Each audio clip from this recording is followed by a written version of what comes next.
So you've probably seen a number floating around like you need $1 million to retire. But is that even true? Can you retire with $1 million at the age of 55 or 60 or 65? See, the answer isn't a one size fits all. And in fact, the answer is a formula. And today I'm going to show you exactly how to calculate what your retirement number is.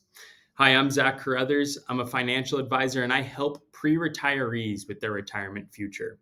If you've been saving and investing, but are unsure if you have enough to retire or what enough even means, then this video is for you.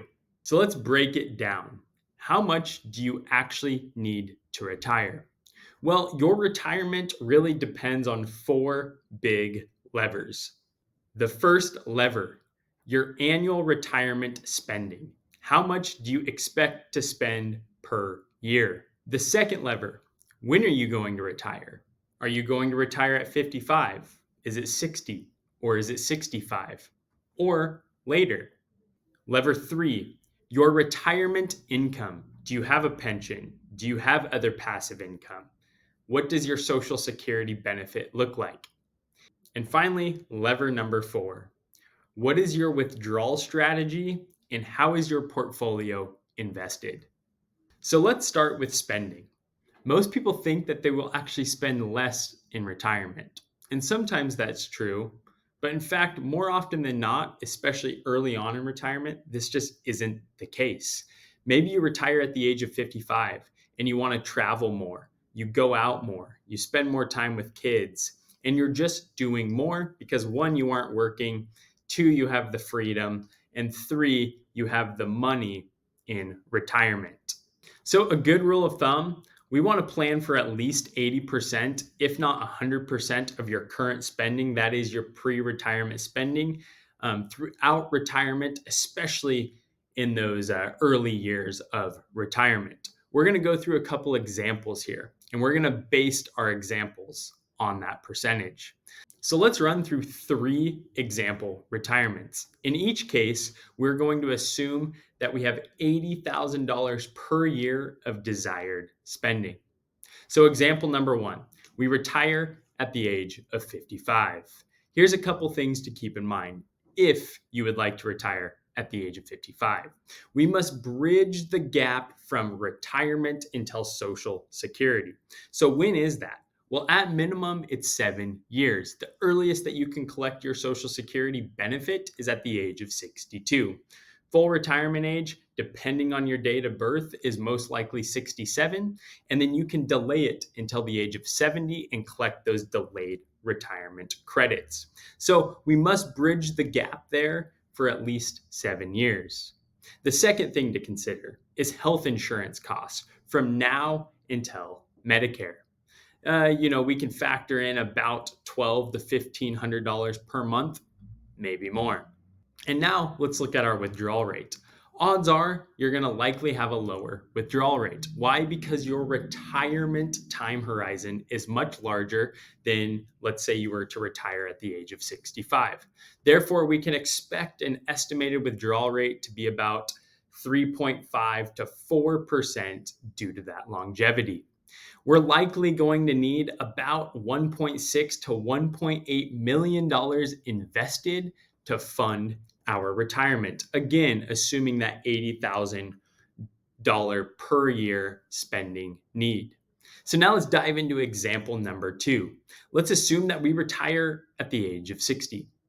If we retire at the age of 60, we can see here that now we need to bridge the income gap for 2 to 7 years, depending on when we elect to claim our Social Security benefit. We also need to consider health insurance. This is still going to be a big factor in our overall plan, especially up until Medicare age. Our withdrawal rate could be a little bit higher than the previous example. Why? Because we have a shorter retirement time horizon, theoretically. So it's likely that we're going to need about 1.3 to 1.5 million invested to achieve that $80,000 per year retirement spending goal. And the last example, let's assume that we retire at the age of 65.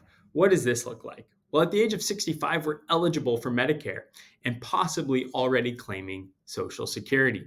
We can expect a withdrawal rate closer to 4%, if not greater than 4%, and we might need around $1.1 to $1.3 million depending on other income to get us to that $80,000 per year spending goal.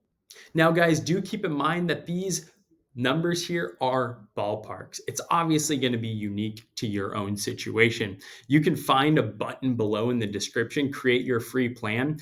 This plan allows for you to go through everything: your income, your expenses, your savings, your net worth, your assets, your liabilities, investments, your retirement strategy, and how much you need invested to fund whatever time horizon your retirement comes out to be.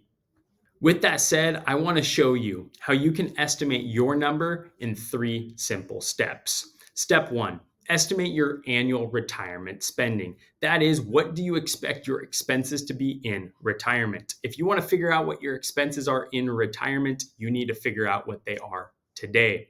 I'll also link a detailed budget worksheet in the description that you can download. Step 2, subtract the income that you know will come in retirement. Pensions, Social Security, maybe it's an annuity. Subtract that income.